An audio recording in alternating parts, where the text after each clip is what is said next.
Got ourselves a batch of shinies, Commander.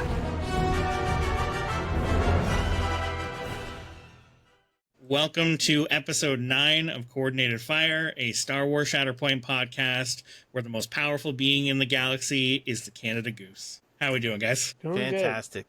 And they've come back home recently. Yes. They have there everywhere. What How is you new guys and doing? exciting? Well, I got to buy some new RAM and a video card last week. Ooh, that's so fun. I'm back. Hello. Up and running. Welcome Yes, back. it is much more powerful than it was before. Awesome. I haven't played any Shatterpoint since last episode. Neither have I. I've played more Magic than Shatterpoint. Ooh. Titus? I've played Ooh. two games Titus, of what about Shatterpoint. you? What about you, buddy? Played 2 games of Shatterpoint. Tell us all about them. So, had a league game against Ryan, like our local Peterborough league.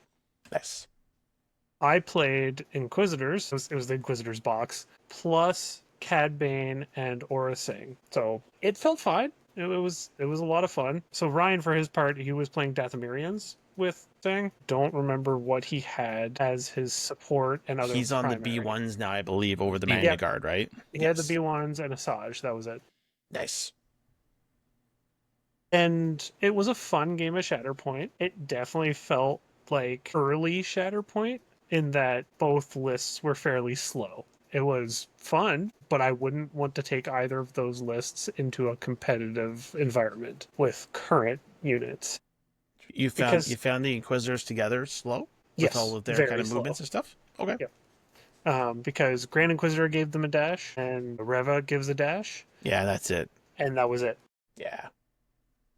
Now, you put in Vader 1 and Stormtrooper Sergeant, then you have a lot more killing power to make up for your lack of mobility, and Stormtrooper Sergeant gives some extra mobility. I think that is the only way I'd be really excited playing full Inquisitors. You could maybe make do with Moff Gideon instead, but I don't know. I don't think they do well without someone giving them movement. Yeah, and that's been kind of my impression too, is I haven't been overly impressed myself with playing Inquisitors as a full unit, which is a little bit disappointing because when the rebalance came out, everybody was very excited that they kind of got pumped up a little bit. I know there's been people playing Thrawn with full Inquisitors as well too, so like Grand Inquisitor, Reva, and 4th. I don't think I would play 4th. I would play 5th with I Thrawn agree. I still think as fifth a is far tougher. better. Yeah, he has more staying power.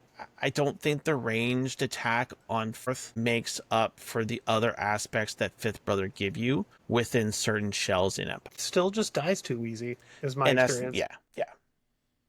And these are units that you're relying on that tiebreaker for them to be valuable, Yes. right? That- and yeah. like, do I think Force Sister is weaker than any other support? No, she actually rolls a decent amount of dice. She has okay expertise. There's nothing that stands out as this is weaker than most other supports, but you're playing a single body, so you're relying on that tiebreaker to really get the most value. And Yeah. with 4th, she goes down. And that's been my experience too, right? Is that 4th will activate, she'll move, ranged attack, right? Like you said, Kyle, she does okay on that attack. And then 90% of the time, the next activation, she gets roasted. And then you're like, well, And she has really good 5 dice attacks. So Reva's turn feels really good, but I don't think it's worth bringing 4th over 5th for a single 5-die attack in your list. If you had a primary that also gave her a 5-die attack, go for it. But for just one bonus attack, it's not worth it, in my opinion. yeah. And Yep. some of the Empire players I've been talking about as well too is that it feels like Grand Inquisitor is a good force battery, Mhm. and that's the most disappointing part, right? Is that Empire has a force battery primary now, and it's like, well, what do you put with them? His activations honestly felt like the most lackluster of the entire list. His activations are still very mediocre. Like, he can still occasionally hit really hard, but it's not reliable enough, which is why I think with Vader 1, it's a completely different story. But outside of Vader 1, he doesn't do enough. Even old Grand Inquisitor under Vader 1 felt very good, and with the improvements we saw, I think that only goes up. Mhm. Now, what I will say where credits due, because Sean, you touched on, people were excited about this. That whole box is a lot better now. From what I've seen across the table, Third Sister is incredible. Yeah, Like, Yeah, guys, Third Sister's good, Rev is the best part about them. which is wild because she was the worst part. She went from one, like, I would say running for the worst model in the game to a just incredible in-faction secondary. Now, again, she doesn't do much outside of Inquisitor tag. It's a huge But difference. It's a huge difference, and that's brought, I think pre-rebalance, Grand Inquisitor was, I want to say, a low 40, maybe even sub 40% win rate, and is now sitting at a perfect 50%. And I think it's important to remember that that's ideal. For sure. And for what it's worth, I think Grand Inquisitor is actually better outside of Inquisitors, which feels paradoxical. I think usually he wants to have at least one of the supports with him, but outside of that, I think he's better off with like a bunch of stormtroopers that are just killing things from range, or with Iden, with the ISFs, stuff like that, where he's just supporting something that is really good at just wounding stuff. Yeah, it's Iden for me for sure, if I was looking at a Grand Inquisitor pairing. And the two together are currently sitting at a 58% win rate at nearing 100 games. I was looking at an event from our friends in Michigan, and there's one individual, and I'm sorry, I forget your name, who's been playing Iden with, I believe it's DTE and Dark Troopers, no ISF, with Grand Inquisitor. And I've seen a couple of 3-0s at those local Michigan events from that person. So maybe some more mixing and matching. Like you said, Kyle, maybe Iden has not been explored enough. More mixing and matching is required to kind of see where the pieces She's are still real good. I could even see Grand Inquisitor playing with Vader 2, which feels like, why wouldn't you play Vader 1? But if you're looking to do the more mixed force of Empire characters, Vader 2 still just goes out and kills stuff and already has his own force regen. There you go. Sorry, I didn't mean to derail here. We kind of went off on a tangent. Oh, no, that's fine. Tell us about the rest of the game. It was a basic Shatterpoint game. We played back and forth. We each got to struggle 3. I ended up taking it largely because he had a Savage activation where Savage was in the middle point, holding the middle point. No one else was around him, and he was out of force, and he goes, well, I guess I'm just gonna leave the point to go try to hit something, because otherwise I'm just hunkering in place. And we both knew it was the wrong play at the time, but it was just like, do I really want to take a turn and just hunker and turn? So he left, tried to kill Cad, and then I took the center point and scored 4 and won the game. And it was like, we knew exactly what was going to happen, but he did it anyway. He should have just stayed there like a stump. Yep, it's what he should have done, but we're playing to have fun, so. Yeah. So I had a second game this week, which was an online league game, and this one was round 4 of the league. That you have been crushing. Congratulations. Yep, I just want to throw that out there. Well, you've been doing very well. This one I was against Griff, goes by Pigeon on the Discord. Yeah, I recognize that. And he brought Cassian with General Solo, and I played Cassian with Moff Gideon into that. I'll do the full list real quick. I'll pull it up. It is Captain Cassian Andor with K2 Rebel Commandos, and then General Solo with Agent Callus and Rebel Pathfinders. And my list was Cassian, Lobot, Fifth Brother, Moff Gideon with Ezra and Dark Troopers. And I've since modified the list in other games, but because the league is a premier format, I'm still playing the Dark Troopers there. It was a rough game. Playing Cassian into Cassian was very mentally taxing. It was a good game. I did have fun, but I don't think I would have a lot of fun with it if I'm going to an event where I'm playing 3 games or 4 games in a day. I would just want to throw in the towel probably after round 2. Yeah, it was a slog. Hitting Cassian versus Cassian like round 3 or round 4. Imagine doing that like in the one in August. If we're like on round 5, end of the day, Cassian versus Cassian, you're like, no, oh, I would not want anything to do with that. Well, so Cassian versus Cassian is a standoff, right? Yeah. You stand there staring at each other, waiting for someone to wound something. Yes. And I mean, we ended up at 6 wounds to 3, I think. Like, it was a lot, and it largely came down to he could wound my things without worrying about damage back or being pushed off or anything like that, whereas I had to worry about both Han and K2, and it was really a major deciding factor. I was gonna say, Also, was that the defining factor? yeah. And also the terrain was a bit of a deciding factor too, because the particular terrain we were playing on, it had a lot of ingress points that were sequenced almost exactly a dash away from each other. So you could really cross the board very, very quickly, and that enables multiple body units to really leverage that ability to cross the board. Whereas my single body fifth brother loses a bit of his efficacy because yeah, he can go take 1 point, but I can't spread as quickly early game or when the struggle changes. It felt like one of those maps that you go into and you really need to consider it when you're picking between your squads in the premier team, and I didn't consider it enough. I think my Republic Ahsoka Mace list would have done better into it, and it's not something that I considered. I figured it was a learning experience. But yeah, it was a good match. Again, it ended up being 2-1. He won struggle 1, was able to spread out very quickly with Pathfinder activation into a commando activation for activations 1 and 2. And I could not catch up struggle 1. Struggle 2, I ended up taking it relatively quickly. And then struggle 3, he got the advantage back, and I just could never catch up. We really had a long struggle 3. It went for quite a while, but some of those games early on that it's not going your way, but you keep trying because a lucky break could win it. But you just see that slow slide down the struggle tracker, and it's like I need something to happen, and it never does. Yeah, the slow burn. It's always And the worst. it was a very good game. It was a very technical game. I don't think either of us made any major mistakes. So it's one of those ones where it's slow because it just also we were playing first contact, which didn't help with that. Oh, you didn't mention that part. Yeah. Okay. We never flipped any of the objectives until late struggle 3. So it felt like a very normal Shatterpoint game. Interesting. Yeah. But Okay. it's because it was so close. Like it was very hard to get more than 2 points at any one point, like any one time. We ended up just kind of going 2 back and forth for a long time. Yeah, that's the key to first contact. Play tight and don't flip struggle 2. Yeah, but Too when much. your opponent shoots you back for wounding, Yeah. winning the momentum fight is not easy. I wouldn't know on first contact. Awesome. Well, it is great, Titus, that you got some games in. Otherwise, Sean and I both need to start getting some games in because we are about a month away from our next GT. So this is in St. Catharines on August 16th. I Yes, still sir. need to register. 16th. Yep.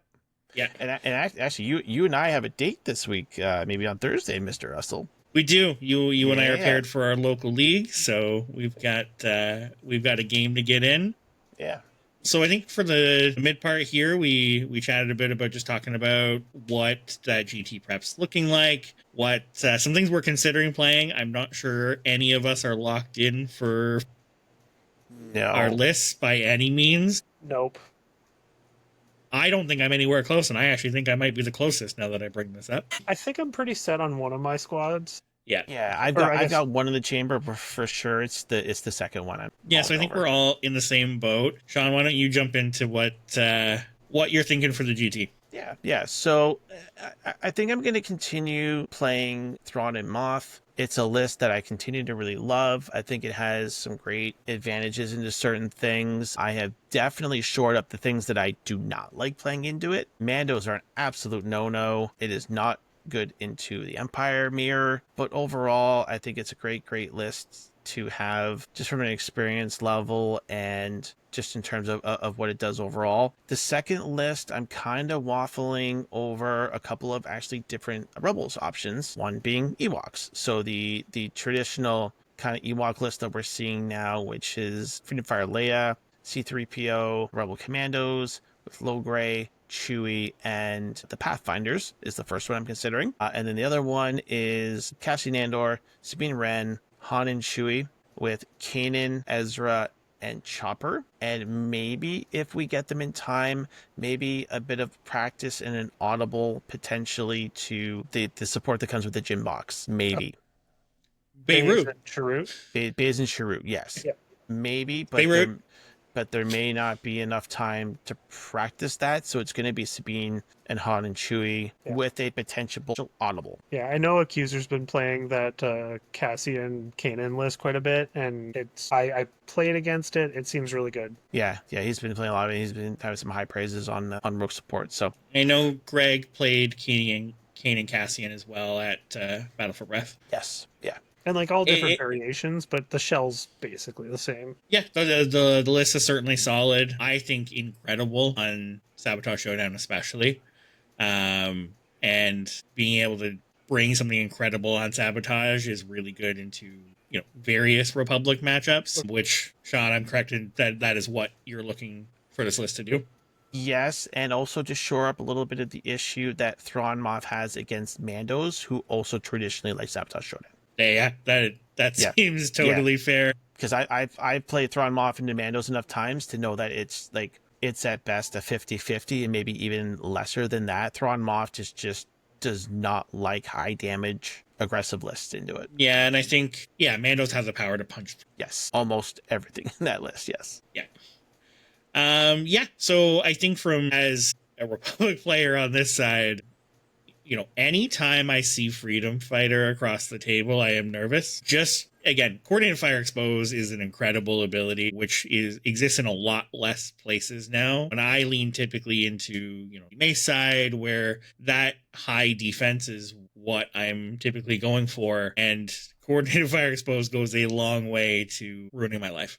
Yeah, and I think that's the kind of question. And of course, you never know these things until you actually go to the event day of and find out, oh, hey, this is what's here. How many people are going to be playing Obi specifically? I just don't know the popularity of that locally here, maybe outside of like even you two guys. I know Riz loves Obi as well too. So there are some players that are going to be attending that are going to be playing Obi, but we also have a lot of people here that love Mandos as well. Right. So I'm in very much a kind of, I might be damned if I do, the expose damned if goes I a long don't. way there.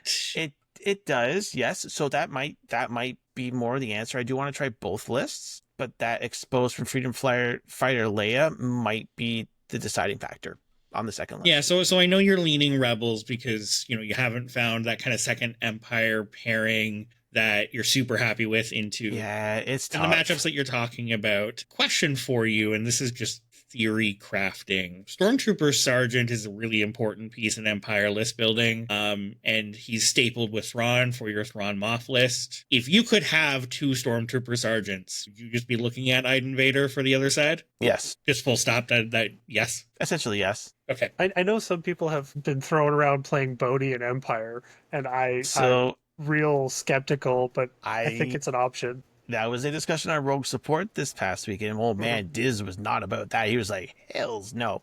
But Matt on the other side was like, he made some good points. Maybe? I wouldn't do it. I'll say that. I don't know. But I think Bodhi's really good, but I think he made some good points, and I think it's at least worth a look, because Empire desperately wants another 3-point secondary, and if it's playing one out of faction, maybe you do it. Yeah, because you're essentially just giving Bodhi the double move every time, right? Yep. Yeah, which doesn't feel that terrible. says dash Bodhi twice. Yes. The fact that that's an option makes him much better for splashing. Oh, I'm so excited for Bodhi. I could not care about the rest of that box, but I want Bodhi immediately. Yeah, I think Bodhi and Empire is maybe after this event experiment with only literally 4 weeks to go, but that has brought up something interesting. I'm going to be living my best Luke life. Yeah, awesome. What do you think about Titus? So I'm pretty set on Ahsoka Jedi No More. I've been playing her all over the place, and I've been happy with her every time I put her on the table. I think a lot of people are sleeping on her, to be honest. I want to take Nadar with her. I am not convinced that I will, depending on what I play with, but it is a very strong possibility. And then whatever 3 points seem to make sense with whatever I'm pairing. On the other hand, I also want to take Mace. I'm pretty set on him for the Force. But the question I'm kind of struggling with right now is Kenobi 2, or do I bring Kenobi 1 in as a third squad? And I'm real stuck on it, because if I play full Republic, I'm pretty sure I want Kenobi 1. but Kenobi 2 is really good in that Ahsoka Mace squad. So it's tough. I honestly I don't know what I'm gonna end up doing. I've said this before, but I am so happy that the best option to counter Anakin is Kenobi or Kenobi. Yep. But yeah, Kenobi 2, I love him in that pairing, so I might just stick with that. But it means I have some hard choices for what I'm gonna take on my other half of the premiere. And knowing you, you're gonna rack your brain probably until the night of, buddy. Yep. We know you well enough. I'm also just completely out of left field considering Vader 1 with Ahsoka instead of Mace. Snap. All right. I think that has legs, but we'll see where I end up going with this. So we got a month, buddy. We got a month to try some things to tie this list, this GT. Oh, I mean, how many times have I brought a box instead of models to a GT? That's right. Yeah, not that I think it will sway you at all, but I think you should go for this one and continue playing your Cassian list. I'm just so burnt out. Make on that Cassian. 2 votes. Cassian Moff, and then what I will do. The Ahsoka Mace. Yeah, I think that's what you should be. Probably what I will do, but it's. I'm a little burnt out on it. I know you're bored. First. You get bored, buddy. We know. Oh, I do. I think the only thing I didn't get bored of was Plo Ahsoka or Plo Lumi. And that was right after Plo came out. So I played that for a long time. What I love about this is similar to your Cassian Moff list is that you're on this Ahsoka Jedi No More train, and you're gonna champion her and champion another thing that everybody thinks is kind of maybe, and then you're gonna do great with it. His name's Nadar. Well, yes, and Nadar too. Oh my gosh, the people listening to this right now are like, "What? This guy's crazy, crazier than we thought he was." Actually, crazy, actually. And then, Kyle, what are you thinking about bringing to the GT, buddy? On this other side of the Galactic Republic sandwich I'm on. I am probably going all Republic. I don't know what that looks like yet, though. I do have another list that I am considering, but I have some tough choices I need to make to figure out where that all lands. So I am taking Obi Mace without question. The Obi Mace man crush continues. Yeah, it is. It is consistently, like, even pre-rebalance is the most fun I think I have playing Shatterpoint, and it is just significantly better now. I'm super happy with how the list has been playing. I just have some really hard choices to make after that. I think I've landed on an Obi Mace list that I really like, but it unfortunately involves taking snips with Mace, which makes some other choices really difficult. So we can not Jedi no more. Yes, so in my ideal world, it would be Obi, Mace, Ahsoka, and Kiadi-Mundi. I think that gives you just a ton of flexible list options, but I need to choose between Snips and Jedi No More, and I was leaning Jedi No More, to be honest, but Sean, our last game, Snips was incredible. She was just bouncing across the board. She was a little buzzsaw. Yeah, she was just in all the right spots for her 5 dice attacks, and it just all the pieces came together. So I need to do some more testing because that was a huge point in that was probably the most effective secondary Ahsoka I've seen ever. I find she's very feast or famine. She either does very, very well or she doesn't do anything. Yeah, she flops, yeah. On the flip side, I want to rep Jedi No More because I think she's incredible and I think really being slept on still. And I kind of want to run and see where that lands. I'm kind of locked in with her squad. If I do bring her, is just her, Crosshair, and the 212th. And ends up the punchier squad overall. Add in the revenge trigger. I also really like it mirroring into Kenobi a lot. So that's Jedi No More and Mace? I would do Ahsoka with Obi. Okay, sorry. They all end up Obi pairings in that list. That is Kenobi anchoring. Although there's some Mace flex there with Kiadi-Mundi, but again, that also means things like leaving Anakin at home because Anakin, I think, needs Snips as a secondary. To really hit home. If I end up taking Snips with Mace, I'm looking at another pairing with Cam. I'm kind of re-looking at Vader 1 with Barriss there as an option. I actually think that mirrors into Anakin pretty well because every activation punches up. Yeah. That also allows me to take Padawans as the 3 cost there, so I'm not getting into, sorry, Titus, bad 3 cost options like Phil's clones. Shots fired, sir. Yeah, Oh, I don't know how I feel about this. They're only bad in certain certain squads. But I think the Padawans are incredible under Vader. Oh yeah, if you have Vader yeah. one, you go Padawans, and then the other three cost is the question, and it's probably ours. Yeah. On a scale of 1 to 10, Kyle, how okay are you leaving Anakin at home for this one? Honestly, very. I was gonna say, like, from the way that you've spoken and the games you've played, I would say you're probably like an 8.5 or 9, leaving Anakin at home and just doing the Obi. Yeah, I want to test to see how Vader does. If I'm not happy with that, then maybe Anakin comes back out. The last kind of flex choice I'm looking is Cassian Leia. If I decide to not go the full Republic, and going Obi Mace Cassian Leia just says attacking me sounds miserable in either of the options. Yeah. And I was looking at what I took to Adepticon. I took the Leia Mando good stuff list. Yeah. That's list. Yeah.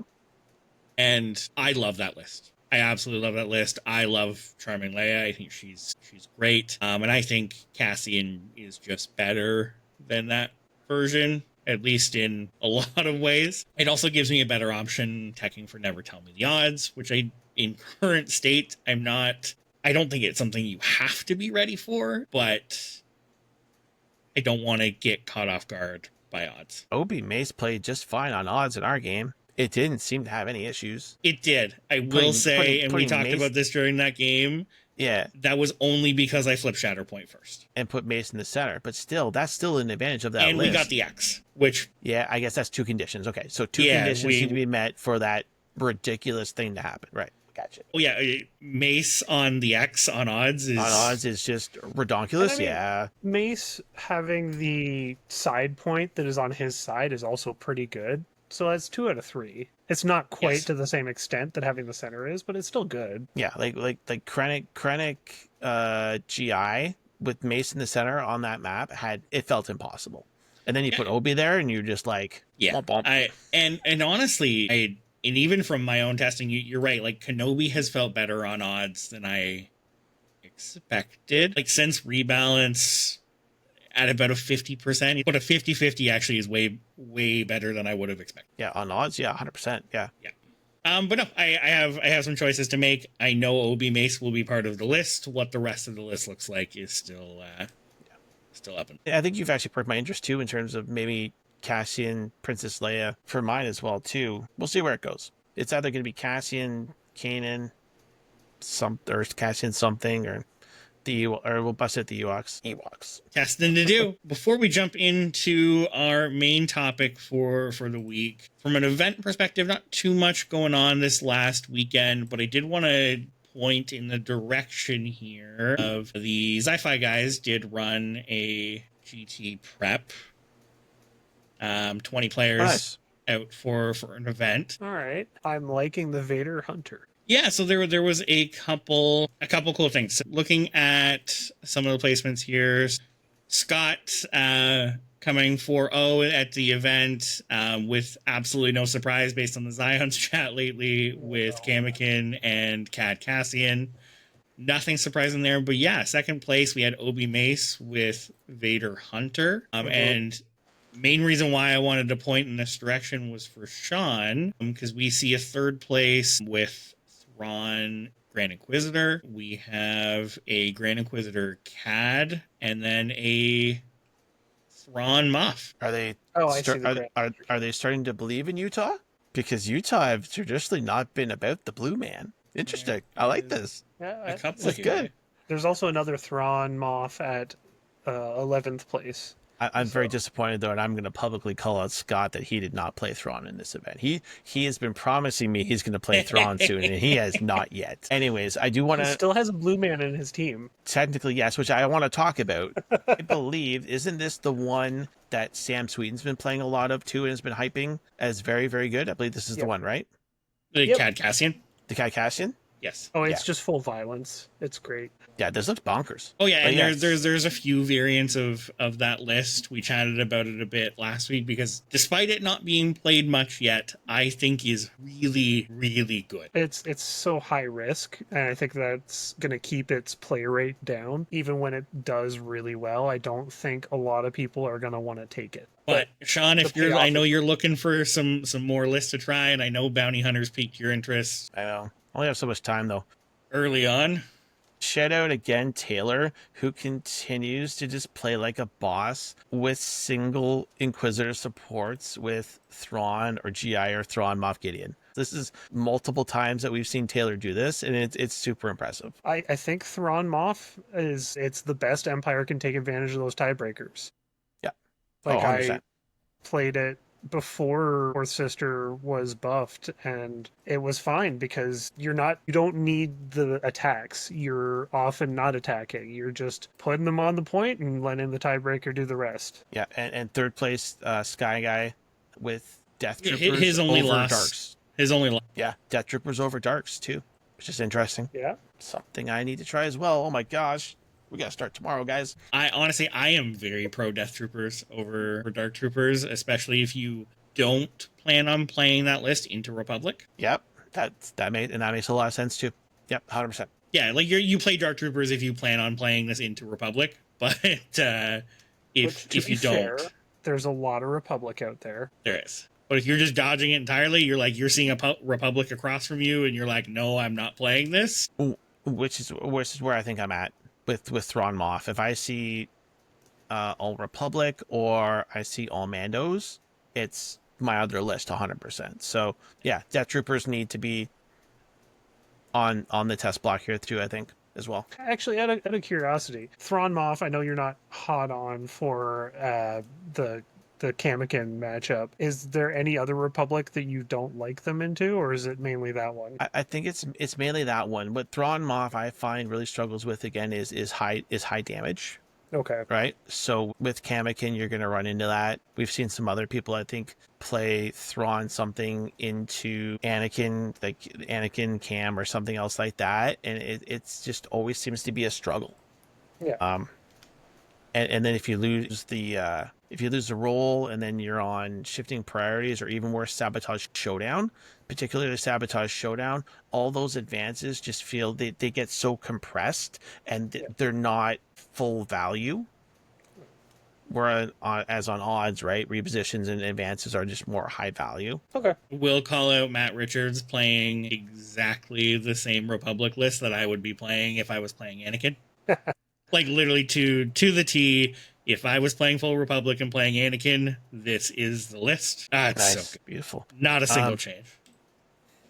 Another shout out too. I want to just because Canadian cast, and we need to shout out our Canadian brothers over in Burnaby who are continuing to also put on consistent double-digit events. Just a big shout out to that community as well. Keep doing what you're doing. I know Jeff is coming out to I think a couple of our events out this way. So great job out there, guys. We need to get Jeff on here at some point to sell Kyle on 3-Mir because they seem to be doing great with it. Yep. I would love to have Jeff on at some point. We should totally do that. Absolutely. Awesome. So we have mentioned Mr. Cassian Andor a few times so far this episode, and he's going to be our primary of the week. Titus, you have been playing him a ton, so much so you are a little burnt out. Yeah, he's still good. He's still fun. Like, I just, I need a break. I have never seen you stick with a list, so I totally get it. But what's Cassian doing for us? So, one of the main draws of Cassian is that he is a 9 squad point primary. The list building things that this opens up is enormous. And I mean, we've seen that with CAD changing eras. You can just do so much with 9 squad points. The drawback, he brings 2 force, and he does not have any force regen. So, something to keep in mind as we do our list building and as we do our evaluation of his card. He is force starved at all times. You need to be very careful with how you spend your force anytime you run Cassian. I think the only exception would be that Cassian CAD list that we were just looking at that can spend it like candy, but that's not on Cassian. Apparently you can have 4 force and still have plenty of spend every turn. As long as you kill something every turn. Yes. So anyway, let's go through his tags. He's got Rebel, Alliance, Scoundrel, and Spy.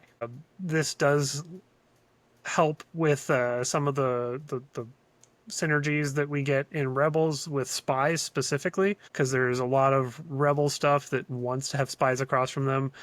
Specifically coming to mind is Princess Leia, Luke, the secondary, and Jyn Erso. I think Bodhi has some synergy with spy. Anyway, there's other options that like the spy tag. Scoundrel's nice if you want to put him across from Lando or Hondo or any other of those Ondo sounds. Mando, that's the other one. So then going to abilities, we have his active ability. We need to blend in. Cost 1 force. Choose another allied Rebel Alliance unit. One character in this unit and one character in the chosen unit may dash. Then, if the chosen unit is a spy, this unit and the chosen unit gain a hunker. So it's a really souped up defensive maneuver, but only if the chosen unit's a spy.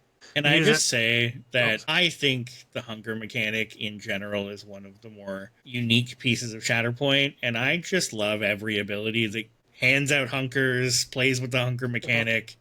It's my jam. I find I get so frustrated with abilities that give hunkers, because if you're not playing General Kenobi, they just go away so easy. And I just want to pair everything with General Kenobi. That ability's the way he gives people movement. And it costs a force, so he has a bit of a movement deficiency compared to other primaries on his turn. However, we'll get to his identity later, but that makes up for the movement problems he has. So his reactive is this town is ready to blow. When a player claims a struggle card, this unit may use this ability. This is very important that you remember this because you will forget it a lot, but it is a key part of his kit. So, do whatever you can to remind yourself that this exists. Are we okay with reminders for this ability in some aspect in tournament play, like a as far as I know, dice on the order deck or something like that?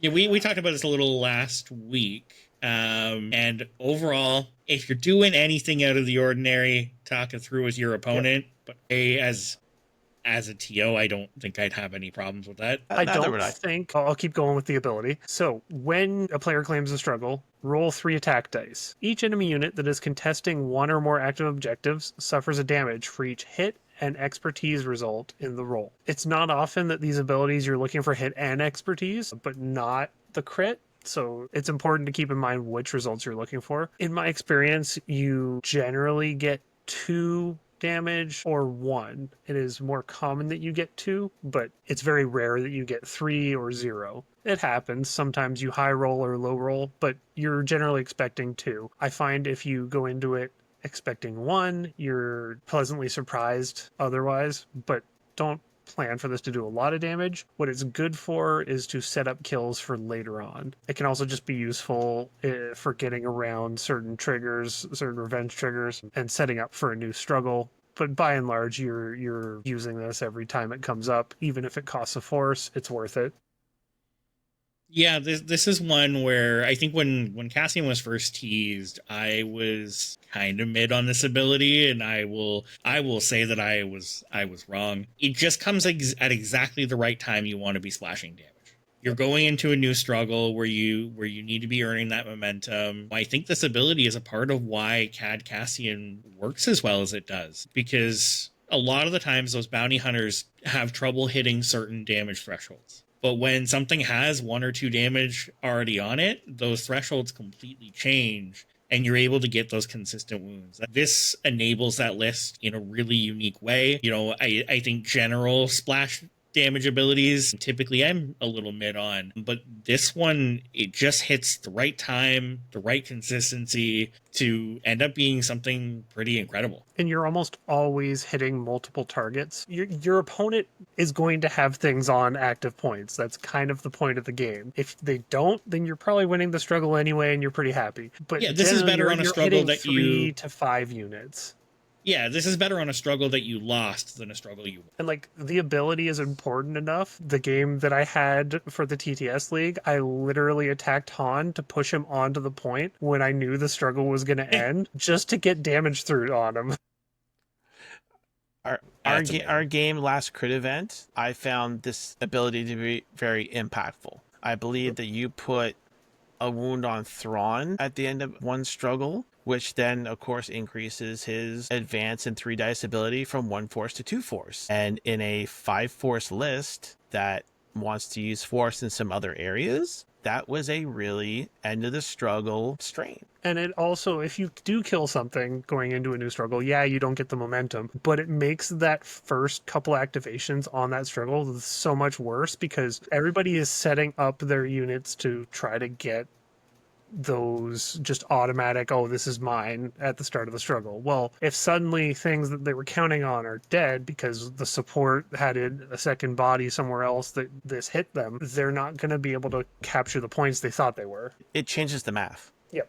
Essentially. All right, so moving on to Cassian's next ability. It's a passive ability. We've all done terrible things. When a character in this unit makes a ranged attack as part of a combat action, if the defender is engaged with one or more allied characters and units that are not wounded, it may add 3 dice to its attack roll. If it does, choose one of those engaged allied characters. The chosen character suffers 2 damage. So this is there's a lot of conditions, a lot of hoops you have to jump through to get to this, but 3 dice is nothing to sneeze at, especially on Cassian, because he has a pretty high dice threshold to begin with, and he has fairly good expertise. So adding those 3 dice can really turn his shots into something that does a lot of damage. It's also combos nicely with We Need to Blend In, because he can move someone else into position to take the shot for him. It's the same as Aura Singh and CT's collateral damage, or I think that's what it's called. Expendable Distraction, it might be. Anyway. Yes. Same ability, different name. But it's with Aura, it never really was that great because she can't move someone. But with Cassian, he can lead up to that attack by moving someone into position, and it makes it so much more reliable. Just, it is important to keep in mind that the allied unit has to not be wounded, so you can't just go, oh, well, that unit's wounded. He's going to take 2 damage. Oh, no. It has to be something that is currently alive. Yeah, this is, we had a couple other examples there, but this is basically the same conditions as Hondo's identity. Yep. Yes. And to your point there, Hondo being able to move something before you're trying to trigger this makes a huge difference. It's the reason it works. So I'm very familiar with trying to trigger abilities like this. And it happens more often than I think you would think it would, especially with both Cassian having a movement ability on the active turn and in combination with his revenge that we're getting to. Yep. So Cassian's identity is make 10 men feel like 100. Once per turn, when an allied unit becomes wounded, after the effect is resolved, choose another allied unit. One character in the chosen unit may advance. If the chosen unit is a spy, it's a reposition instead. So let's cover that part before we get to the second half of the identity, because they are not related whatsoever. His revenge trigger is to move literally anyone on your team that is not the wounded unit. It can be someone else who is wounded. More often, it can be something else that is just not in position and needs to be moved somewhere. It can even be, say, you've got, it's a support turn, 2 body supports, you need to move someone into melee to stop the second one from shooting something. It can even be, I need to move this other guy away from Anakin because he's going to try to double kill me. It's very flexible. The way I really like to use it is to move a lockdown unit onto the point they're trying to capture and just watch Lobot sit at the bottom of whatever tower the point is on, go, yeah. Yeah, the same thing applies to K2, who comes in the squad pack and also has that lockdown ability. Tiebreakers are also really good for that. They are often more useful going and capturing another point that is not currently well contested, but it's the same principle. You want to flip points or stop your opponent from flipping points on their turn. That is really the biggest strength to Cassian, unless you are going the full aggro route. And even in those lists, this is a threat that keeps your opponent from going all out against you. I don't think I would take a Cassian list to a competitive event without Ezra in it. The amount of synergy there just from this identity alone, being able to move that tiebreaker, Ezra's a rebel, and we'll get to part 2 of this in a second, which I could see an argument for double lockdowns with Lobot and K2, but it's the same principle. You're trying to get things that really take advantage of that movement. 100%. And honestly, you could just take that part of the identity, and this would be an S tier identity on a primary. But as you were getting to, he has another sentence on this. Yes. Additionally, when an allied Rebel Alliance unit is chosen to activate with a Shatterpoint card, characters in that unit have Impact 2 and Sharpshooter 2 until the end of turn. Now, when you are Shatterpointing a Rebel Alliance unit, that does mean you usually want to focus. That makes Shatterpointing units that have a free focus on them very useful. And in most lists, that ends up being the Rebel Commandos, because taking Rebel Commandos from 7 dice to 10 dice is really, really good. They have some of the highest damage output of supports in the game, and when you can reliably get 3 to 5 steps down their tree, they just chew through anything in their way, up to and including an Anakin, as Kyle found out a few games ago. Yeah, this ability makes the Rebel Commandos just missile launchers. Yep.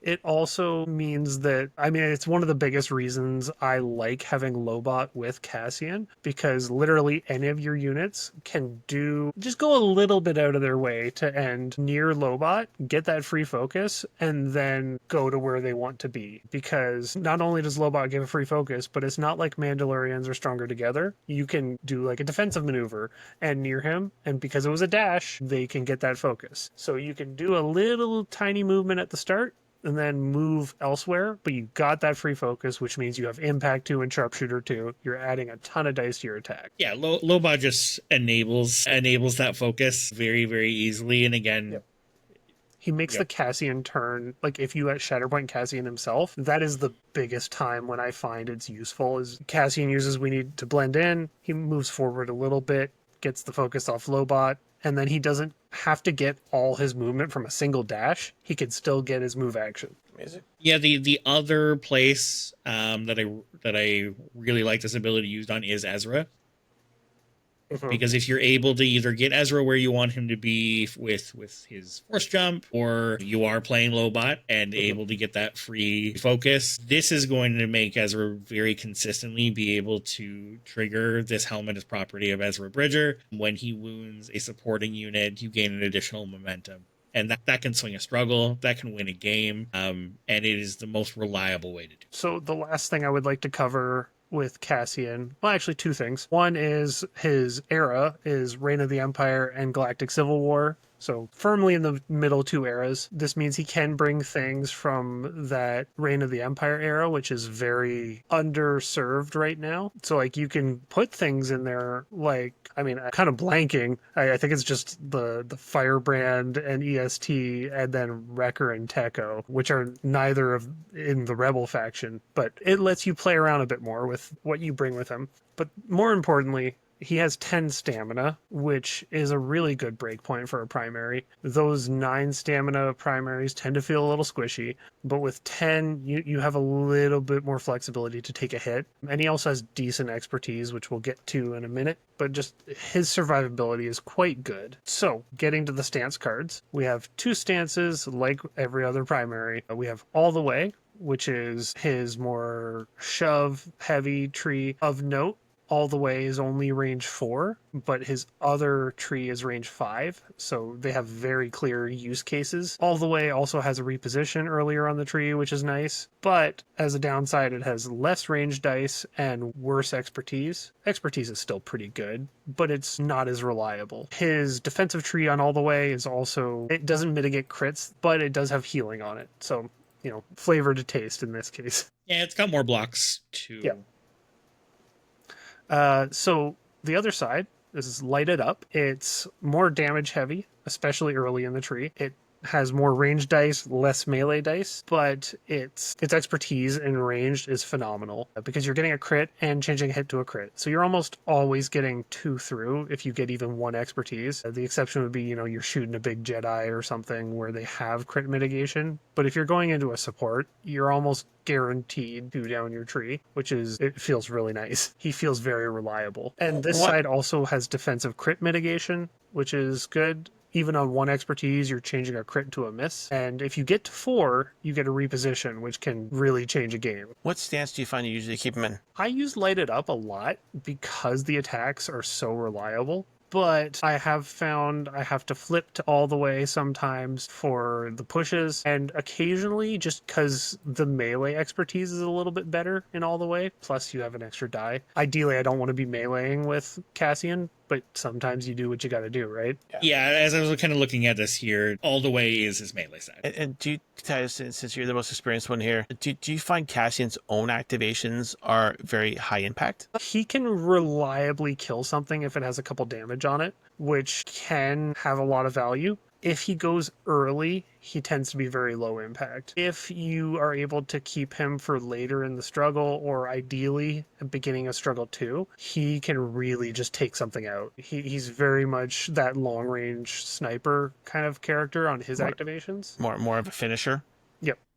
Also, a nice thing is with We've All Done Terrible Things, he can do 2 damage to an almost wounded unit, and then he's also moving something, which, because his revenge trigger doesn't require that it be the enemy that kills a unit. So on his turn, instead of just dashing an ally, you are dashing an ally and then advancing a different ally, or even the same one, which can take him from not being really strong supportively to being a very strong support piece. Likewise, if you have something that's strained and has coordinated fire, which usually you have commandos, so that's an option. If they trigger the strain and kill themselves, then you can move something that way. Just little tricks to have in your back pocket with Cassian. Self wounds can be very beneficial with him. Cool. That's amazing. Yeah, from being across the table from Cassian, because I've also seen Cassian's own activations do very, very little, it really seems to just bank on whether you have a setup for We've All Done Terrible Things or not, or you're Shatterpointing him and you've got a game plan that involves getting him that focus. Yeah,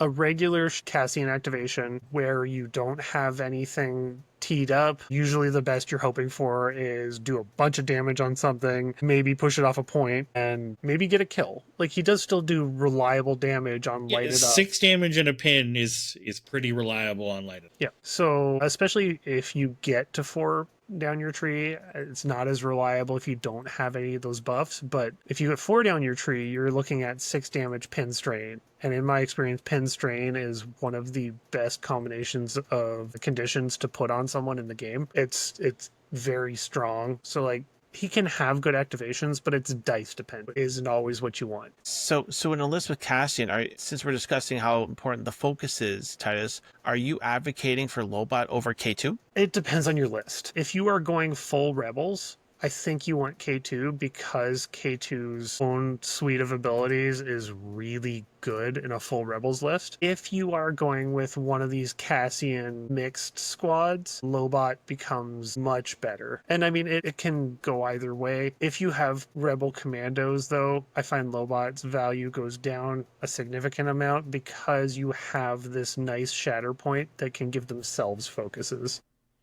Yeah. You already have something teed up, as you said. Yeah, Lobot. And I think most of the time you are taking Rebel Commandos in your Cassian list. Yes. Yeah, largely. But Lobot does give you other options, whereas when people look at Cassian with Rebel Commandos across from there, they pretty much know what your Shatterpoint's going to be unless you have other reliable targets for his Shatterpoint. Yeah, so looking at Cassian's box as a whole, one, I will say this runs perfectly fine as a squad out of box. We haven't touched much on the Pathfinders and talking about those abilities, because if you have the Rebel Commandos, you are probably swapping the Pathfinders out for them. I don't think there's many cases where that's not true. I do think there's some other primaries that make better use of the Pathfinders than Cassian does, but K2 has grown on me. Same.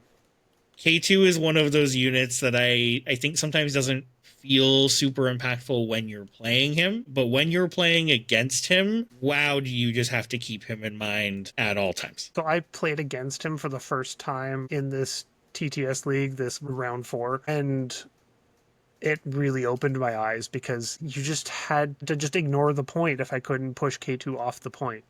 And attacking him is a non-starter, because he does awful things to you when you wound him, especially if there's other revenge triggers going on. It's a nightmare either way. And I remember reading the card and saying to everybody, oh yeah, this is great for exactly these reasons. But then when I played him a couple times, I was like, oh, well, that's not that big of a deal. But it's one of those things where you don't notice it when you're the one playing it. Yeah, and that is a long reach revenge trigger he's got too when paired with Cassian's, because you get to choose the order in which you activate those revenge triggers. So if something's wounded by an attack, you can move K2 with Cassian, then activate K2's where he gets to dash and then make the 5 dice attack. So, this is going to hit, frankly, anywhere on the board. And Huge for amount those of of distance us, there. It's crazy. for those of us learned a lot of our gaming from Magic the Gathering, it's counterintuitive that it works that way, because you expect all the triggers to check conditions all at the same time. But in Shatterpoint, that's not how it works. You check your conditions when you are activating the ability. So even on those reactives that say when this happens, you're not actually looking for when that happens. You are looking for when the ability triggers, is this condition in place? So yes, it says, oh, when something is wounded within range 3 of K2, it's actually saying when something is wounded, you can use this ability. If you use the ability, is that thing within range 3 of you? So you have if there's multiple triggers stacked onto the pile, It's range there, 4, but yes. Sorry, you can move K2 into range and then do the thing. Yeah, my only concern with K2 in a Cassian list is force can get very, very tight. Yes, it can. Okay. We have a couple lists to talk about. We have some lists, so I will jump in first here with I think our closest to out-of-box pairing, and then I'm going to talk about a couple of tweaks I would make to it if I had access to some other boxes. So what I would say, just one box pairing for Cassian, first and foremost, is probably going to be the Jin box, but that is not out yet. So for at least what's currently available, I would say is the charming Princess Leia, Charming to the Last box, coming with Luke Skywalker, Daring Hero, and Han and Chewie in it for the money. You get a ton of spy synergy here, an incredible amount of movement in a list. Princess Leia, Charming to the Last, is one of those primaries I was talking about that enables the Rebel Pathfinders in a really unique way. And they sing under her.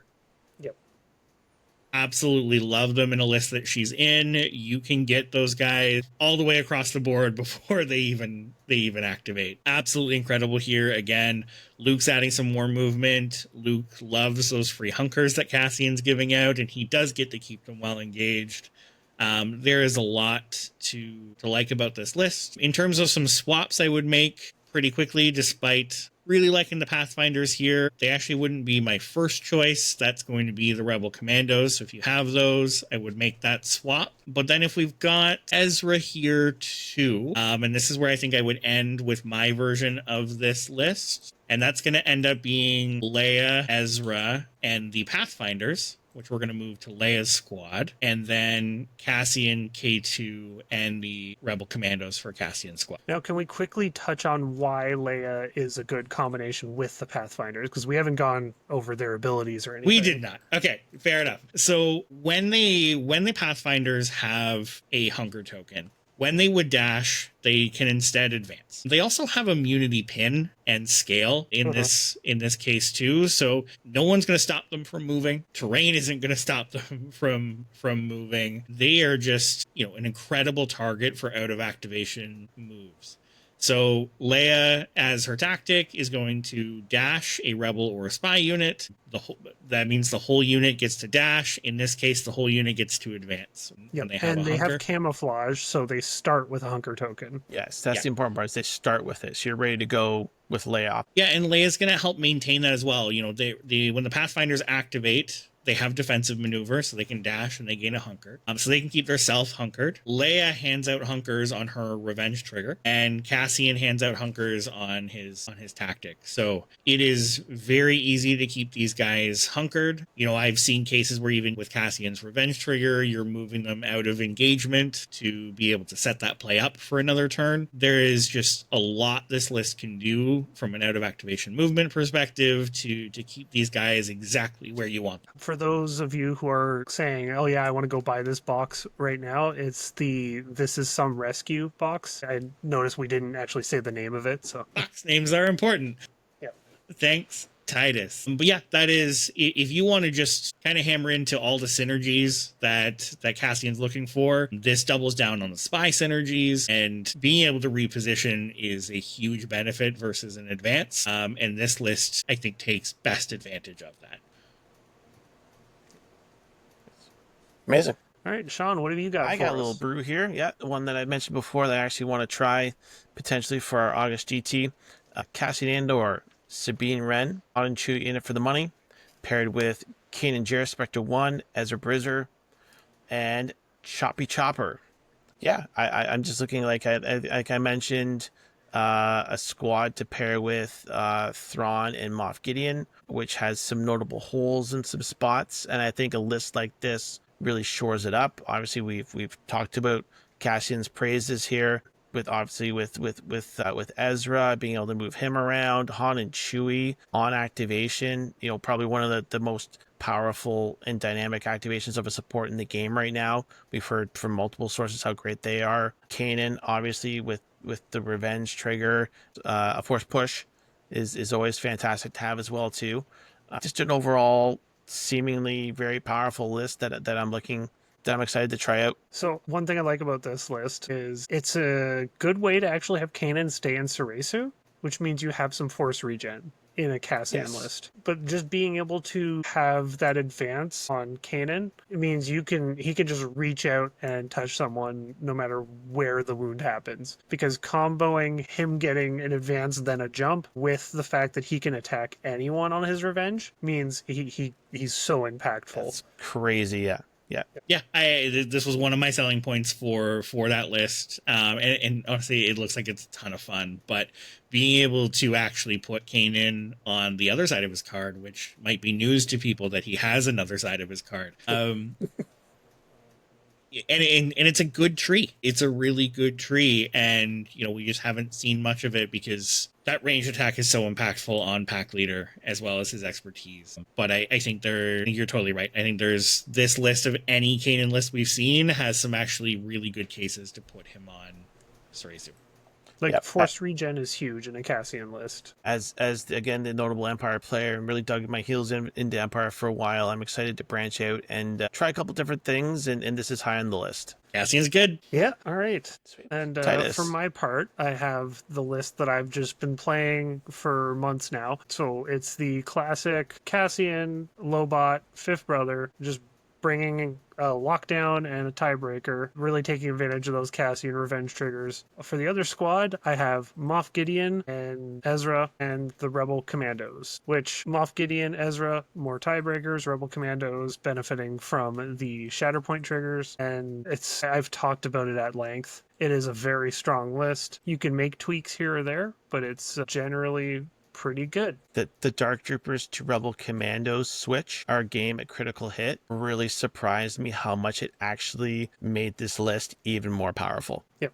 So before with the Dark Troopers was when they were a lot tougher, and I was expecting a lot of force pushes and stuff like that, and I still think that was the right call. If you are going into a meta that has a lot of diceless displacement, Dark Troopers are still a consideration, because Moff Gideon being able to long live the Empire and kill one of his own supports and bring them back immediately is huge, especially in a Cassian list, because you are advancing you're repositioning the support, making sure they stay up, but also advancing something else with Cassian. It is one of the most impactful plays you can have in the game, and it's hard to set up, but if it happens, it's great. That said, You can still do it with Fifth Brother. Fifth Brother has enough hit points that you can long live the Empire him and not be super worried, whereas the Dark Troopers, now that they're at 7, I don't want to put them down to 5. It's too risky unless you really need it. So they've lost a lot of their staying power, which is what you wanted in this list. Because of that, I think the Rebel Commandos just do more. Yeah, we've talked about it a ton already, but how good those Rebel Commandos are on that Shatterpoint turn, I cannot be understated. Yep. It is And one also, of, if not the most consistent turn you will have in Shatterpoint. It added a damage aspect to that list that put it over, almost over the top. Because that game we played, Thrawn Moff with your list, I would say, man, if the Rebel Commandos had maybe like another Shatterpoint activation, I think you would have taken that game on me, because again, the Thrawn Moff list doesn't like really high damage, and it added that dynamic that I was like, whoa, like this is outside of everything else happening with that list. This change is also an additional problem. yeah, now one thing I would add, if you're running Cassian as an anchor like I was, I would put the Commandos with Cassian and Fifth Brother with Moff Gideon, but I think Fifth Brother is still really good in that spot. It's just the Commandos synergize a lot better if you are running Cassian with a bunch of random stuff, or you're just running him as a single off squad. I like having Fifth Brother with Lobot because he can get the focuses, whereas the Commandos provide their own. But that's really just like a minor nitpick at this point. Fifth Brother with a focus is really nice, though. Yeah. If you need to hit a force repulse on that fourth spot. Especially with Moff Gideon on the table, because you're putting up to 9 dice. Because usually Fifth Brother's going after something that is on a point he doesn't control. So you need it to be impactful for a flip. Yeah.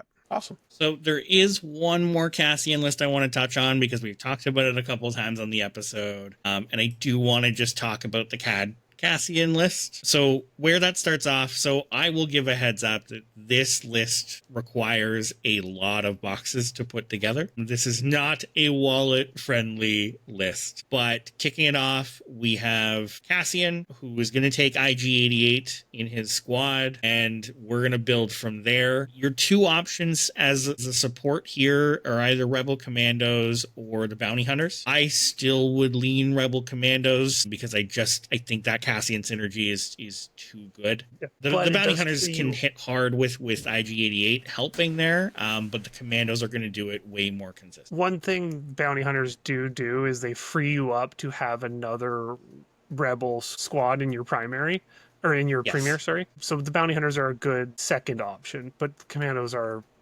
definitely better in this spot. The second squad, where you also have some cool options, Cad Bane's going to be your primary. Your secondary in this list is either going to be Dengar, who is there for he does not spend force. He's entirely force neutral and is going to save your reserve costs. And I do think this list has a few important reserves it's going to want to make.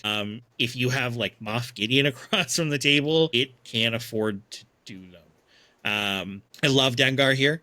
The other option, and Titus, when you played this list, it's what you ran. I know it's where Sam from Zion's has also been running, is Leia Bouche here. She's a rock star. It's great. I love having her there. Yeah, and that also adds another box that needs to be purchased to run this list. Yeah. Dengar at least comes in the same box that IG-88 does. And I think if you're running Bouche here, you're leaning more into, you've got a lot of rebels in this list as well. You've got another great Shatterpoint target with Cassian's abilities, because she can also give herself a free focus. And then your support in this list, I actually think comes down to which of those secondaries you chose.